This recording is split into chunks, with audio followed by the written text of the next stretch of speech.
Welcome to this explainer. Today, we are diving headfirst into a fast-paced, energetic excavation of one of the most disruptive texts in all of ancient literature, Mark chapter 1. We're going to unpack the opening verses of this gospel to see how it operates, not just as a safe religious text, but as a literal blueprint for absolute revolution. We'll be looking at the historical context, cracking open the original Greek, and honestly, facing the severe psychological and theological implications of what it actually means to be called. Right out of the gate, I want you to imagine, just for a second, that you're standing in the sandals of a first-century Galilean fisherman. You've been working since before dawn. Your entire life, your family business, your very identity is literally wrapped up in the wet, heavy ropes of your fishing nets. And suddenly this teacher you've barely even heard of walks past and simply says, "Come." And in a split second, completely irrational choice, you drop the nets and go. I mean, what kind of authority, what kind of moment could possibly compel a person to leave everything behind?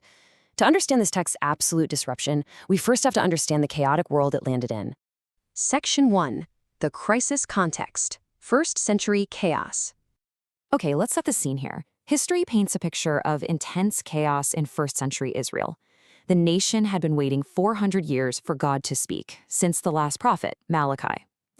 400 years of silence. They are suffocating under Roman occupation. And just when hope seemed to be sparking with this fiery new voice out in the wilderness, John the Baptist, he gets arrested. The prophetic voice is imprisoned and silenced.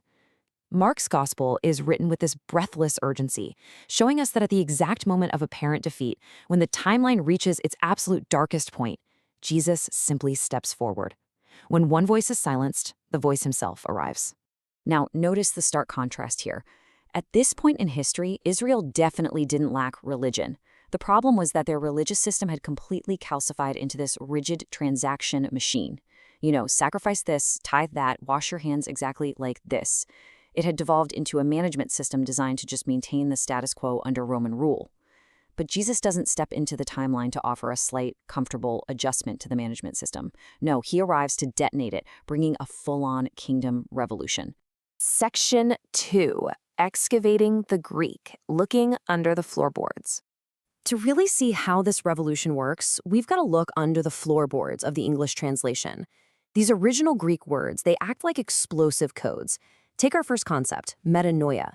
It's often weakly translated as repent, but its literal meaning is aftermind. Listen, this is not about feeling a little bit of remorse or feeling bad about your mistakes. In the ancient world, this was a military term used for a unit physically turning around to face a completely new enemy. It's a 180-degree recalibration of your entire operating system. Jesus' first public command isn't to pray more or sacrifice better.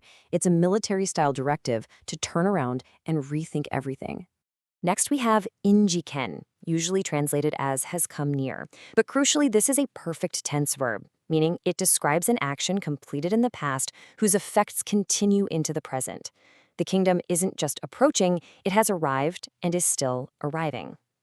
Theologian N.T. Wright calls this the already not yet. It paints this vivid picture of a kingdom invasion that has officially landed on the beaches, like a door that was violently thrown open and remains open. The capital might not have surrendered yet, but the king is marching through the countryside. So the crucial point is how people react to this arrival.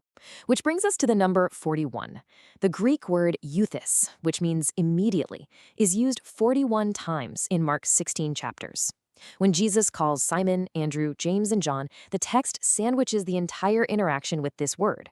There is absolutely no deliberation scene. No one says, "Let me pray about it," or "Let me check my calendar for next week." There is a breathless, immediate lack of deliberation when the kingdom arrives. Section 3. The hero's threshold, the psychological weight of the call. Let's shift our lens for a moment to look at the psychological weight of this moment, building on frameworks from thinkers like Joseph Campbell and Jordan Peterson. This passage is the absolute purest expression of the archetypal call to adventure. Look at what they are leaving behind. The nets represent the known. They are heavy, they're familiar, and they operate on strict economic logic. They bring in the fish that pay the bills, right? Leaving them is completely irrational by any worldly measure. But on the other side is the call. It represents the great unknown, operating entirely on the logic of calling. It requires voluntary sacrifice, the voluntary death of one version of yourself so a higher version can be born. These fishermen had to actively climb out of the boat of their current predictable lives.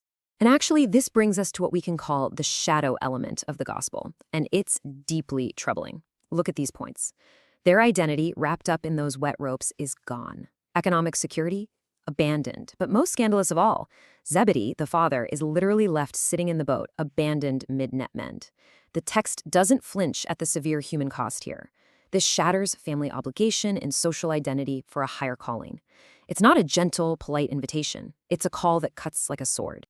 Section 4, the theological spine, zooming out to the macro narrative. If we zoom out, we can see what is actually happening on the shores of Galilee through 4 massive theological steps.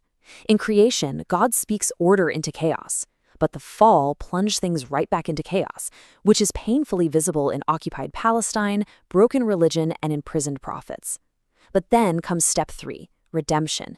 And it isn't an abstract concept. It's a living person walking by the seas speaking to 4 men by name. And as they leave their nets, it leads directly to step 4, new creation.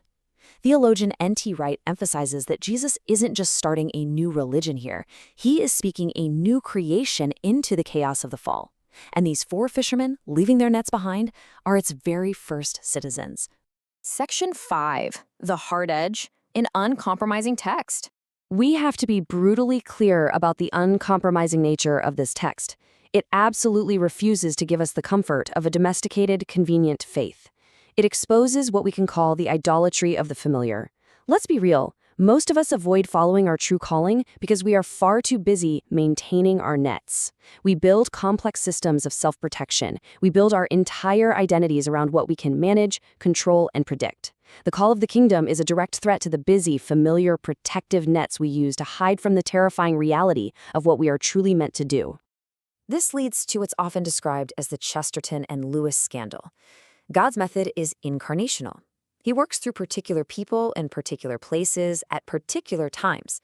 The offense to the modern ear is that God doesn't just send down a universal, convenient PowerPoint presentation that we can consume at our leisure. No.